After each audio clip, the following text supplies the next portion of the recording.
Hey guys, welcome back to New World Carpentry Solutions. And now that we have all the pieces milled up for the extension jambs, the last thing I need to do is actually glue everything together to actually finish them off.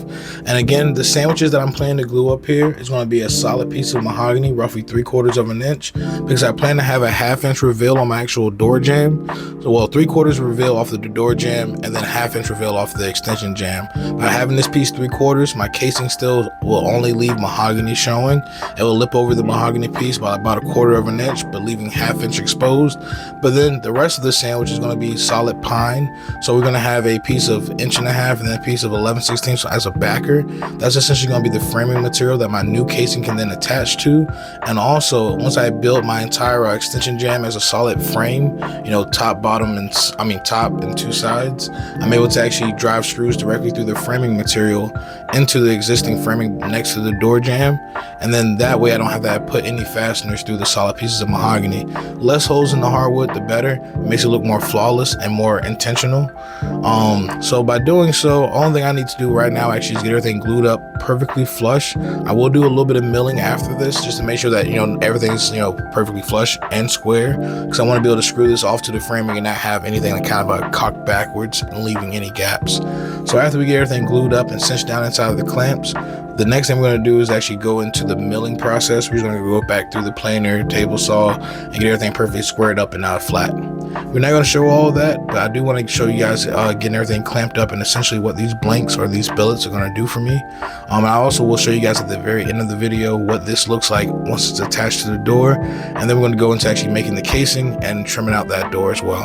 You guys will see some of that in the future videos. But one thing we do need to do though is keep glue squeeze out off of my table saw on the back end. So you saw me there just sliding some plywood and stuff on top of the table saw, because my workbench isn't quite long enough for this complete glue up, and I don't want to have home shit glue that I have to scrape off of the table saw. The melamine top of my workbench though makes clean squeeze out extremely easy. A putty knife or a 5-in-1 pops all the glue excess right off. So I probably kind of do want to build an additional bench inside of the workshop. You might see other people doing it, having 2 benches that can then roll together, and I'll pretty much extend the length. So I probably will be adding one. It's probably one of my future projects once I get this car lift out the middle. For those of you who've been watching the channel for a while, you guys know the battle that I've been having with the car lift. We're currently finally getting everything squared away inside the shop as well. In the previous video, I did show you guys some of the electrical upgrades that we got done. And if you look in the back side, you see new switches, a few outlets over here above the planer. So I will do a full tour of the upgrades that we made to the shop while doing all these builds. But yeah, here I'm showing off pretty much exactly how this is going to work out. We have the 2 casing or the 2 jamb legs, and then I'm showing you how the case is actually going to sit over top of it and give us the reveal that we're looking for. This is actually a first for me using this technique, adding a piece of solid wood to a bunch of pine to make an extension jamb. It's actually something a little new to me, but I think it's actually going to give me a flawless install. It's going to keep all the fasteners from having to go through the extension jamb, but also give me a nice and solid backer for my casing. So if you guys have enjoyed, let me know down in the comments, leave me a like and subscribe, and I'll see you guys in the next one.